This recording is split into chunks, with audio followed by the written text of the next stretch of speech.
Well, hey everyone, I'm here with a good friend here, Kaká. I'm not making the name up. It's not inappropriate. If it's in Spanish, maybe. But we are talking to a Brazilian, baby. There you go.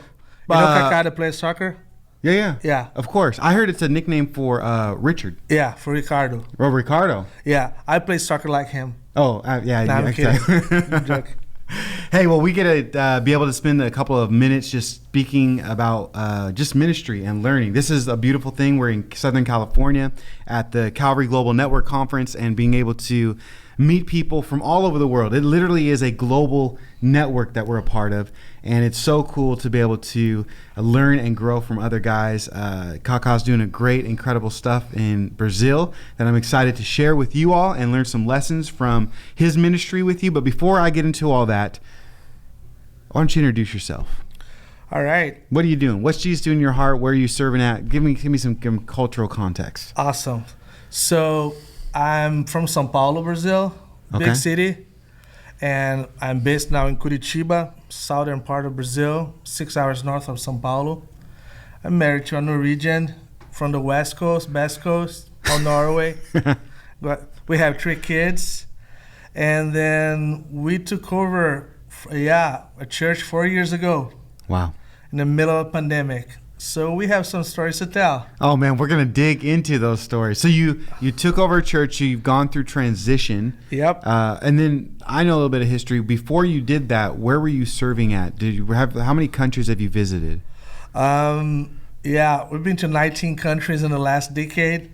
I mean that's pretty significant, man. It is pretty significant. I don't know if I recommend it, but yeah, it was awesome. Okay, awesome. We traveled the world like for the last 15 years, let's say, but there's 19 countries that was in the range of from 5 to 7 years. So that was a lot of traveling. Yeah. We're a cross-cultural missionary for a long time. My wife and I have been traveling, like serving the poor communities all over the world and working with anti-trafficking NGOs. And then, sending teams to serve like local communities in different places of the world. And so, we've done that for many years. That's awesome, man. I'm excited to talk to you about, like what you said, cross-cultural missionaries, mission work, church planning, revitalization, all that different stuff. I think we can glean a lot of wisdom from you, just sort of talking about your experience. But before we do that, one thing I like to ask people when I interview is, do you remember how we first met? How are we connected? How we first met has been just like a few days ago, right? Well, I mean, I guess so. Yeah. In person. In person, we just met. It's true. It is true. Yeah. So we're like good friends that never met before, you know? Yeah. But more than like Instagram friends here, people. Okay. Yeah. So explain what you're talking about. Do you remember though the first time that we sort of maybe met online? Yeah, I remember. I think I was looking for something, like a kind of cohort or something. I think someone had mentioned about the cohort, the CGN cohort from the guys from Florida. So I think that was the first time. I signed up and all of a sudden I got like a link for a Zoom call. Yeah? Yeah, that was the thing. Okay. Well, why? Okay, so you came to the cohort. Let me ask you, why did you stay? Because I loved it. Seriously. No, it was an incredible blessing. Like, you know, we're going through a rough time, like a really hard time and season in ministry. And then getting like a group of people that are minded with the same heart and the idea of caring for each other, caring for the heart for each other, and thinking about a long-term ministry, that was something that was very meaningful. Yeah. And some friendships that were already there, like Jeff Geip and some other guys. Mm-hmm. It kind of was an open door to meet Daniel and, you know, Billy and some other guys. Where now we can call each other friends. Yeah. And what I mean by more than Instagram, like a like or even just giving a video message, in that cohort, it's funny, it's a Florida cohort, but it opened up and there's guys from Brazil, from Madrid, from Canada. Ireland, yep.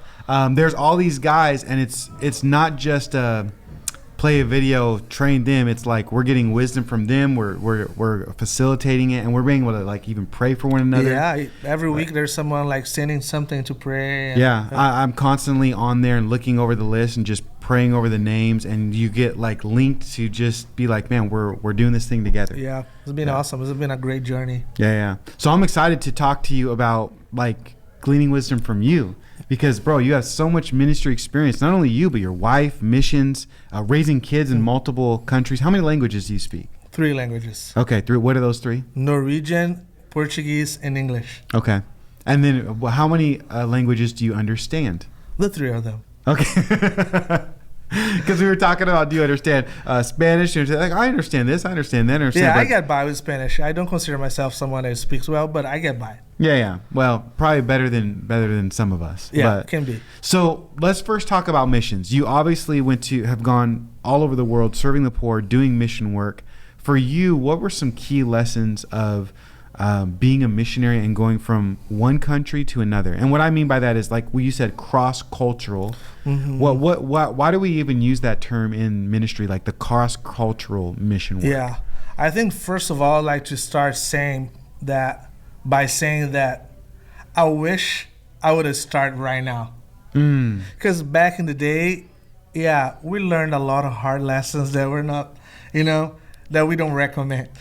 Like so what? We're the ones who are kind of like, first like paving the road so some people can come and enjoy some like podcasts and whatever, YouTube videos and things. Back in the day, we just had like a really willing heart to obey God. Mm-hmm. But for example, like, I can think about a few things, like how to deal with the differences of culture that is really normal for us, like back home. But when we go, for example, to a place like Thailand and Cambodia, where, like, for example, the ladies doesn't show their shoulders or their knee, which is a very big deal for them. So you get there with your wife or with the team, and like you gotta tell the foreigners like us, right? Like, hey, like here we don't show shoulders, no knees, and people are like, what? There's not a problem. I think there's just my knee and my shoulders, And some people just go for it, like, and just think they're like back home. Yeah. And it can be like a very bad thing, like, to the local people that we want to minister to their heart, ended up being something that is not cool. Yeah. It's just things like that, dealing with differences of, clothing, dressing codes and things like that. I have a funny one. Sure. In Cambodia, I was the biggest guy there. Really? Yeah. And then 2 funny things. One day that was our anniversary, I went in the shop. I was like, I'm gonna get a nice, like, Hawaiian shirt kind of thing. And I got there, it was like, hey, how much is that shirt? It was like, I don't know, $5, let's say $5. I was like, yeah, I want one of that. I was like, no, for you it's like 8 or 10. I was like, why? Because you're big. So you gotta get more cloth? Because it's bigger. It makes sense, right? Yeah. But like, if you're insecure about like who you are, that would be hard. Yeah. And then the second one I didn't find what I was looking for. So I ended up just going just normal clothes, like hang out with my wife. But for example, I had a motorbike. The guys are not used to big guys. And the skinny guys, they would come and sit in the back of my motorbike. And they would do like this on my belly. And I was like, what's going on? And they were like, we're not used to it. That's fun. I was like, all right. Anyways. Man, culture. You could be offended if you don't understand culture. Oh, yeah, you can be hurt. Oh, yeah. Yeah. Yeah, that's amazing. The funny thing is though, even though culture is different, culture is just your norm, right? And when you go outside your norm, it's how you live. That's how they live. It's just a set of behaviors and things. But how have you seen a couple of key principles transcend culture? For example, the power of the gospel is for all men. Yep. Teaching God's word and those types of things. So what are some principles or things you've learned that's like, well, you know what? It worked in Cambodia, Thailand, and Brazil, and in America. What are some things that are key to your heart that you're like, no matter what culture I go to, I'm going to do that? Yeah. I think it's starting by like being like really having a humble heart. And realize that you don't know everything. Yeah. So you got like, for example, I was very blessed by one local guy, that helped me a lot. So even though I knew what I want, like, to do and to teach, but he would be the one who always like would come to me and say, hey, here we do like this. Here we do like this. So when you think about biblical principles, like we can say that like Christians are different in every part of the world. So we have Jesus, and then most of what we do, like Western, countries, we do the same on the other side. But we gotta just look at him and realize that what is really like a Christian like culture and what is out of the Christian culture. So it's kind of hard to tell like one or two things that but what I can tell that Christians are way more graceful than any other people around. So like there is room for mistakes when you have a humble heart. When you don't have a humble heart, you're gonna suffer. Yeah. And it's gonna be hard. Yeah. When we had a humble heart, it's like you take it easy when we like mistake, for example. Yeah. And then you learn. So being part of a local church make a whole difference. That's something I'm really like. I always say, I'll never get tired of saying that. Wherever you go, everywhere you go, look for a local church.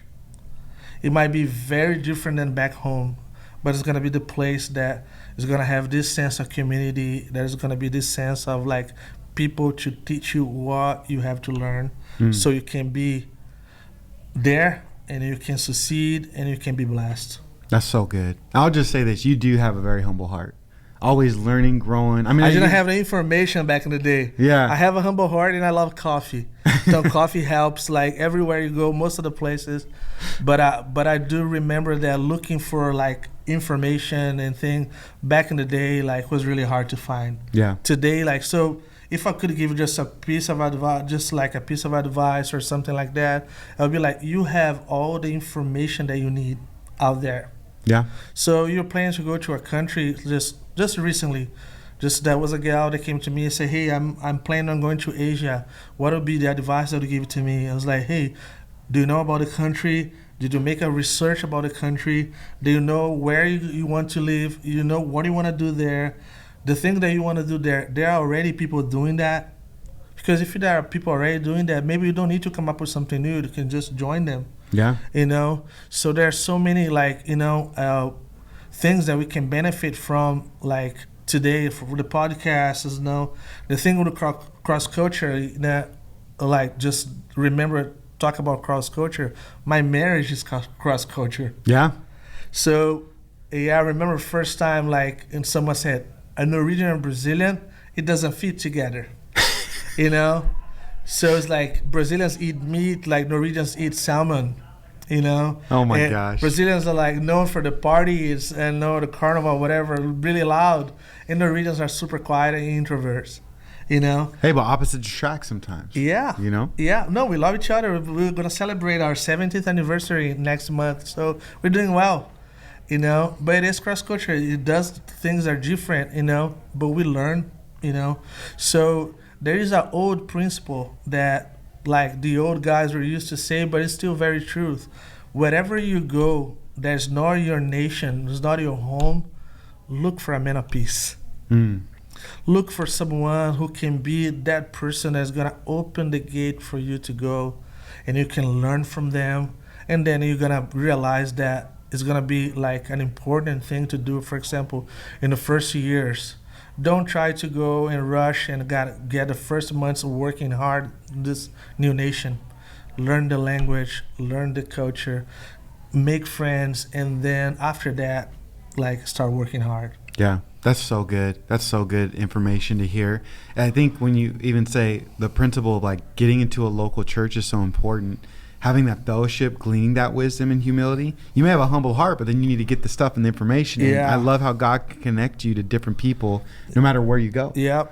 It's pretty amazing. Let me ask you this. How did the local church help you as a missionary, as a cross-cultural missionary going from this continent to that continent? Did you have people that were praying for you, funding you, thinking about that stuff? Or was there a few people in God's kingdom that were just helping you in that way? Yeah, there's like, we were helped in many ways. So there's like a two sides when we say local church. There is like what we would call the sending church. That would be like a church back home For example, I'm from Brazil. We had like Calvary Curitiba, the church that I pastor today, was the church who sent us out. Wow. So every time we would get back to Brazil, we would go back to our home church. Yeah. You know, so that was one aspect of the being sending out. So we'd send reports, pictures, and prayer requests and things like that. But when it comes to the local church in the country that you are, the benefits from being part of it, it is gigantic. Because like you're gonna see like in a very safe environment that you can talk with the people there. People are gonna invite you to eat with them, so you're gonna learn, for example, some manners that they might do different. You know, Yeah. some places you gotta sit down to eat. You're gonna use your hand. You know, like for example, there's always joke that some countries they eat with a hand, but they eat with the right hand. I'm left-handed. So that's awkward for you, huh? It is. Yeah, they do other things with the left hand. So, Yeah. so Well, what's the most awkward, weird thing you've eaten for you personally? or eaten. Like Am brain? I gonna be canceled? Like if I say any animal or something? No, I don't think so. I won't cancel you. Like Yeah. monkey brains or Oh, I was in like tarantula. tarantula? Yeah. Oh wow, I didn't even know that you can eat them. Oh yeah. I have one thing. That's a great thing. I realized in life after all these trips, everything deep fried. When you deep fried, you can eat anything. It is true. Even tarantulas. Yeah, you just put like a lemon pepper or something like it's like chips, bro. Okay. Well, good to know. Yeah. Yeah. So that was tarantula. I think it was the most weird. Oh man, that's amazing. So you saw the church come alongside of you, even as you're eating tarantulas. You had someone that's sinning, but then also in the local context, they would invite you to eat those things to learn the culture, all that stuff. It was still important in the local context. Yeah, that's really good. How important is? Let me ask you this: how were you encouraged by your sending church back in Brazil as you were out? What are the ways that they encouraged you, whether it be through finances, letters, prayer, for all of it? Like, what did that look like as far as maybe because some of us are watching and we are pastors or are a part of a local church, but we want to send love and support to missionaries? Mm-hmm. Yeah, I think like we're very blessed by our church in so many ways. Yeah, we were supported like financially for sure. We had people praying for us all the time. That's another thing. We have even like sometimes the kids ministry involved. So that we have our pictures and the newsletter, and the kids were praying for us, and they even raised money for like from there, like big banks, whatever, That's awesome. and so we got encouraged by like every once in a while. So we had one lady that she was responsible for all the communication with us. So every time that they wanted something like they could pray for us or just encourage us, we would just like send some prayer requests or whatever would happen out of the normal basis. We would send a picture and say, hey, can you pray for us? We're dealing with this thing, So, and having the pastor being a friend of mine, that helped a lot too. So every time that things would get hard, we could call each other, kind of, open my heart out and just say that things are being hard and be encouraged, say, hey, keep it up, continue, man, we're praying for you. So I think the church, the role of the local church or the standing church is so important, because many people I was very privileged like since the beginning of my journey when it comes to missions, because both of the churches I was part of, they were very like committed to us. So they were not only like sending people to far away and just like, hey, you figured it out. They were like constant like having people calling us. Some of them had visited us. Yeah. And now that's what I want to do as a pastor, being the other side. We want to be there, because a pastor of visiting, like it is something amazing. Why is that significant when someone comes and visits the missionary, the cross? Because I tend to do that a lot, and people are like, "Oh, you're just having a good time overseas, and just or you're vacationing more." And I'm like, "Listen, I don't think you understand. Missionaries are so lonely. They need like another peer, someone to just bring that. Like Paul strengthened the church and encouraged." And I think even beyond that, like for the church, what is better, like a piece of paper, like a newsletter, or like their pastor going back and telling them what they saw. Yeah. So it's like, it's not anyone else. It's not a piece of paper. It's not like an email. It's not like whatever, like something on the internet. It was like your pastor being there.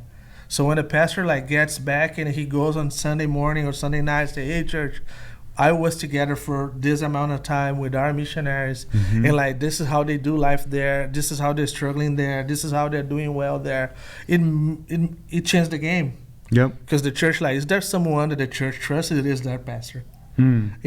So all the things that maybe there was a question mark about the missionaries, like the pastor he was there. Yeah. So they can come to the pastor, they can ask questions, and I think that's the game changer. I think. Yeah. I think every pastor should, at least if possible, go every second year, or being able to spend a couple of weeks and encourage their missionaries and get to know a little bit of how they do life in those countries, especially in closed countries. Like, there is like I visited one really good friend of mine.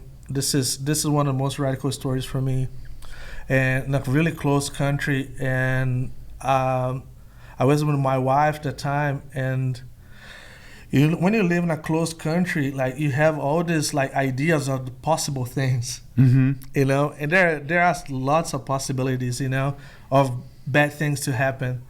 And then I was really tired. I was kind of late in the night, and this my friend was like, "Hey, bro, let's go and eat." I don't remember, like something like, I was like, "No, I'm cool, man. Thanks." And then like 5 minutes later, he was like, "Hey, let's go and drink some Coke." I was like, "No, I'm cool, man."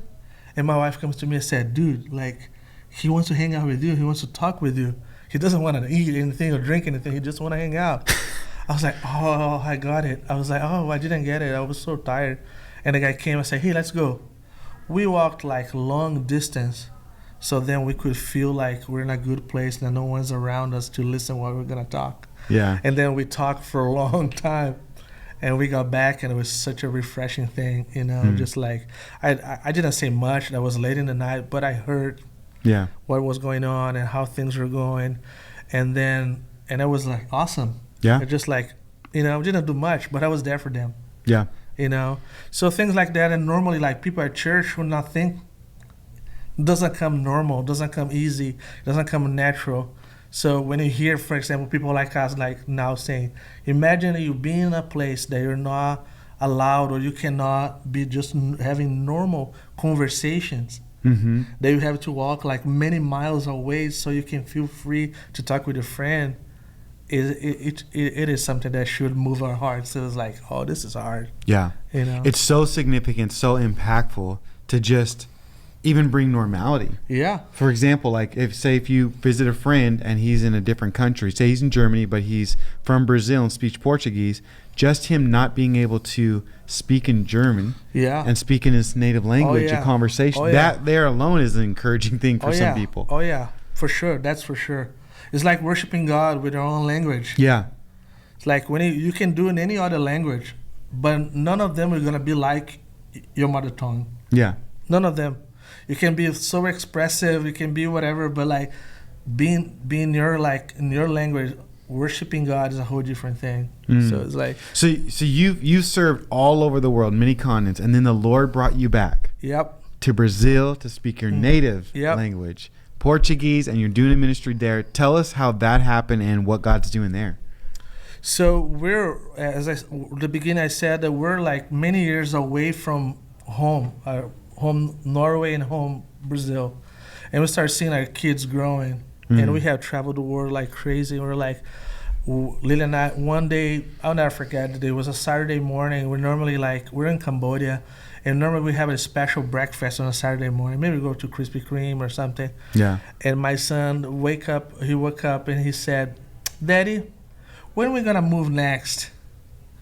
And that hurts my heart really hard. I was like, I don't want my kids to be thinking that we're going to be moving around all the time. Yeah. So something shook me really hard. So I talked with my wife later. I was like, I think I'm done with this thing, man. I think God really wants us to be in a place that we can see our kids growing, And then it took us like a few months to like praying and talking and, seeking for advice. And then we're like, oh, yeah, we're going to move back to Brazil. Brazil's a good place that we can invest in ministry and leadership, and then see our kids growing.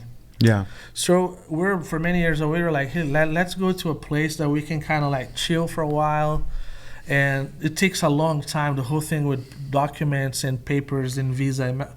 One of my kids, she was born in Norway, so she had to apply to a visa first. Then it was just a mess. Yeah. So like, let's go. It's gonna take a year. This year we figured it out how it goes, And then our pastor, he was a little frustrated when I sent a letter that we're moving back to Brazil. He was so excited. He thought it was gonna be Curitiba.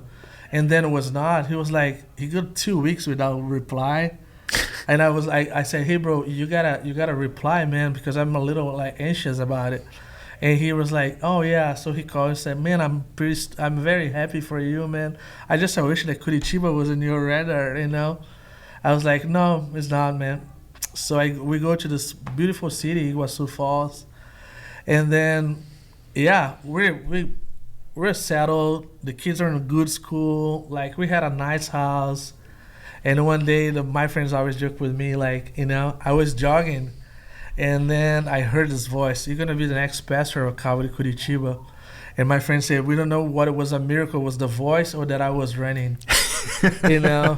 Was before the pandemic. So I was doing well, or better than, And then I got home. I said, Lillian, I heard this voice before. And man, and I heard that I'm going to be the next pastor of Calvary Curitiba.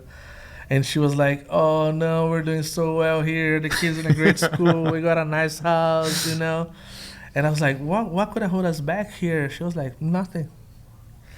I was like, all right, so let's see, And a few days later, if I'm not wrong, maybe a week later, I called the pastor, in Curitiba. I said, hey, bro, how's it going? Where's the plans? Like, tell me. And he was like, 2 things, bro. First, that I'm leaving in December. That's for sure.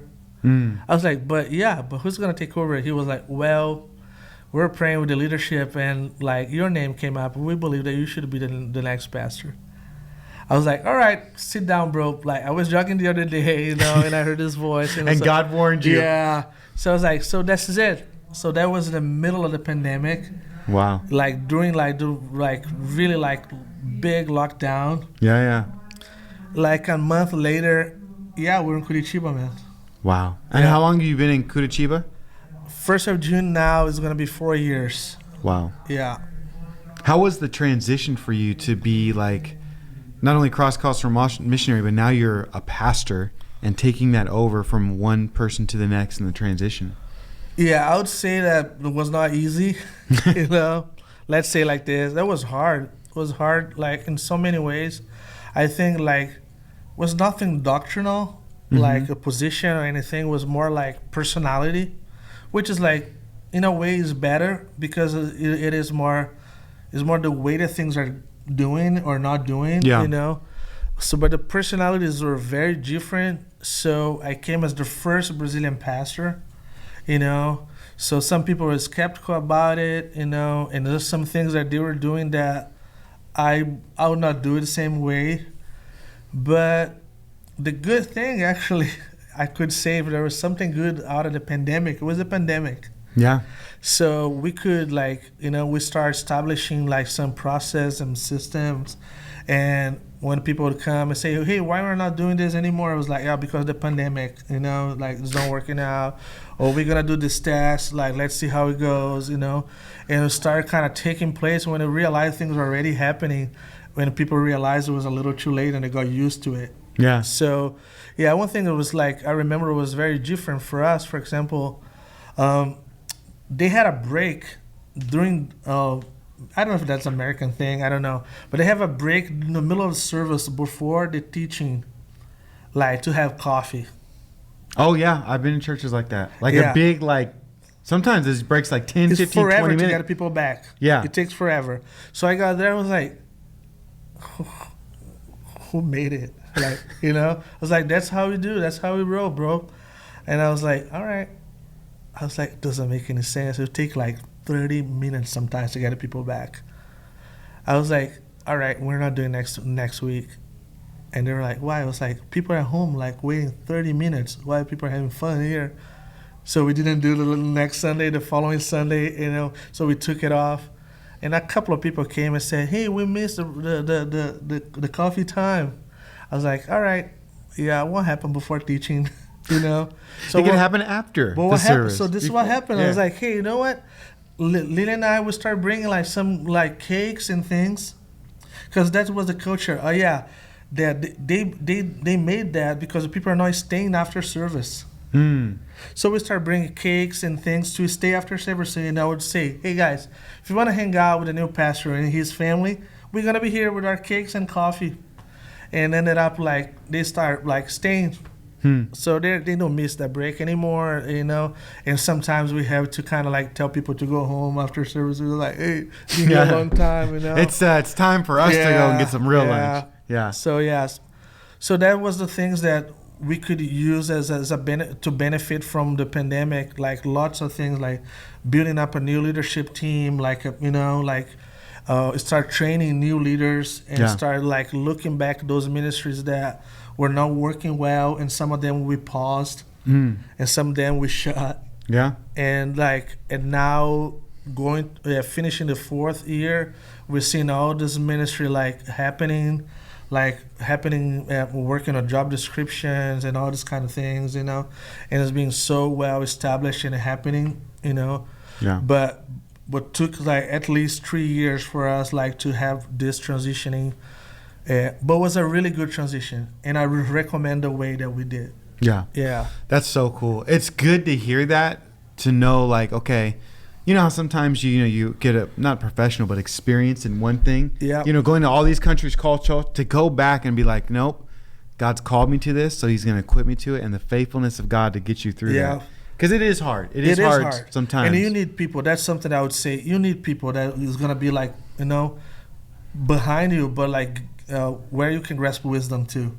So for example, we've seen a lot of transition they were really bad. So for example, when the main pastor left, half of the church left. So we didn't want that. Yeah. So we say, hey, how are we gonna do that? So we caught a couple of guys that we could learn from, and kind of helped us. So we did it was a really good transition. So the pastor told the church, for example, in June or July, that he would pass the church to me, and then I start coming in gradually. So I would teach one Sunday, and the next month 2 Sundays, 3 Sundays. But he was actually intentional to do that for you. That's really great. So when it was in the end of September, people were already calling me the pastor of the church, and they're giving the guy room to kind of do his stuff and get ready to move back to America. Yeah. You know, so by November, you know, that in December he went back. In November, all the drama that would be normally happening when the pastor would say, hey guys, next month I'll go home. There was no such a thing. It was just lots of joy. There was some tears too, but it was not the same as the first time that you hear that your pastor who spent over 10 years pouring, you know, in your life, or going back to America. So that was no one left the church. You know, no one. Just a few months later, which is normal, you know, in the process, to see you know, so a couple of people would ask me, are you going to do the same as this guy? I was like, I'm not the same as him. Yeah. You know, so even if you tried, you couldn't do it. So, yeah. Well, then, okay, so then just to finish our time together, you cross-cultural, had this church support you, came back, and now you're pastoring it. How have you continued that culture of sending support to other missionaries, church plants, doing those things? Yeah. This is huge, because this is all we're all about. We really believe in collaboration. That's something we're really for it. The whole thing with partnerships. So a very encouraging thing that we're teaching our church, it is that, for example, when just recently, this last year, our church is supporting another church plant in our town. There's no Calvary. Yeah, that's awesome. So I brought he's a good friend of mine, you know, so I brought him up, you know, I said, hey church, from now on, it's not a lot of money, but it is some money, so we're going to support them until they get to a good place the first years of church plant. So we're breathing that, because as I said, you guys are going to hear you know, in some other parts of the video, the whole idea of not having one man in front, you know, having a group of people and getting out of the way so other people would come. So it's the same thing with church plant. It's the same thing with sending out people. We do have a way that people like, for example, people want to go cross culturally. We have a way. So this is how, you got to be part of the church and being a solid, member, and kind of being part of the ministry. You have someone walking with you, working on a project, for example. Like, that's something that we value a lot as for missionaries, having a project, what they want to do with their lives the next 5 years. Yeah. It might not happen, but you got to have it. And when it comes to church plant, we believe every healthy church should plant. And for example, we are in our 4th year now since I took over. We already have like a couple that has been through assessment, and they are getting ready to plant a new church in town. Yeah. So we're looking into how it's gonna look like, and we'd have full support, and looking for the networks that we're part of, So I think the whole idea of reproducing leaders and reproducing churches is the way to go. Oh yeah, for sure. So any last words of encouragement for us as church leaders that are trying to make disciples, reproducing, doing all this different stuff? What encouragement do you have for us just thinking about cross-cultural missions, church planning, pastoring, transition? I mean, you got a lot of stuff going on, man. God has done a great work in your life. And a family. And I'm so thankful for it. It's a privilege. It's a privilege, and we don't want to take it for granted. We feel really humbled by it. And I think a few things that I would say that leaders need other leaders. That's been it's becoming like a cliche, but it's not a cliche. Like, if you want to endure, if you want to be serving the Lord in the long term, and longer, you need other leaders. You need people that are minded, people that will be with you, praying with you, crying with you, laughing with you, And that's something that we should not take it easy and take it as just something light. We should go hard after it, Yeah, and also this idea of reproducing, it is something that if we don't find joy, initially, that you'd go before the Lord and ask Him to grant you joy. Because there's no, at least for me, now I have 3 guys that I'm mentoring weekly. Yeah. They're gonna be, we're not sure yet, but might be new future church planners or just elder in our church. It is a great joy for me to see them realizing things. Every week we're learning something new. One of the guys just told me just recently, he was like, "Wow, I'm not a church planner." I'm looking at these things here, I'm not a church planner, but I would be a great support. Whoever's going to plant, I would be a great support. And we start seeing those guys realizing those things. It's just oh, man, this is so awesome. So, yeah, we got to do that. If we do that, if initially we don't find that joy, it's going to come. And it's going to be greater because we're going to realize that what God's doing through me, for example, I cannot do the same as these 4 guys are doing. So they're going to go after so many things. God's going to do greater things. It just is starting here. But so that's my joy. Yeah. To see new leaders coming up, taking their places. And it's going to become a model, our church. I love to hear from them. It's oh, every once in a while we have a friend teaching. Yeah. And they're so someone can say, this is my friend, it's not someone that I just and it became something really huge for our church. So I really recommend that. That's awesome, man. Well, I appreciate all your time hanging out, meeting you in person. Yeah. True flesh. Yeah. You're just not a guy on the computer, but I'm really excited what God has done in and through you and continue to partner with you. And like you said, that last thing, that we're doing this thing together, man. Yep. Planting churches all over the world and helping missionaries and supporting other leaders and training people up. It's incredible. And the kingdom of God is made of friends. That's absolutely true. Yep. Yeah. That's how it is, man. So, man, I'm blessed to call you friend, my man. All right, my man. Yeah. Thank you guys all so much for checking out, listening to what God is doing in Brazil and all over the world. And, man, it is awesome to have friends that serve the Lord. We pray that you continue to find people that would support what you do. And thank you for letting us help you in the calling that God has called you to do just by learning from some of my friends. So God bless you guys. I will try to put his information and the church and what he's doing in our link and bio below.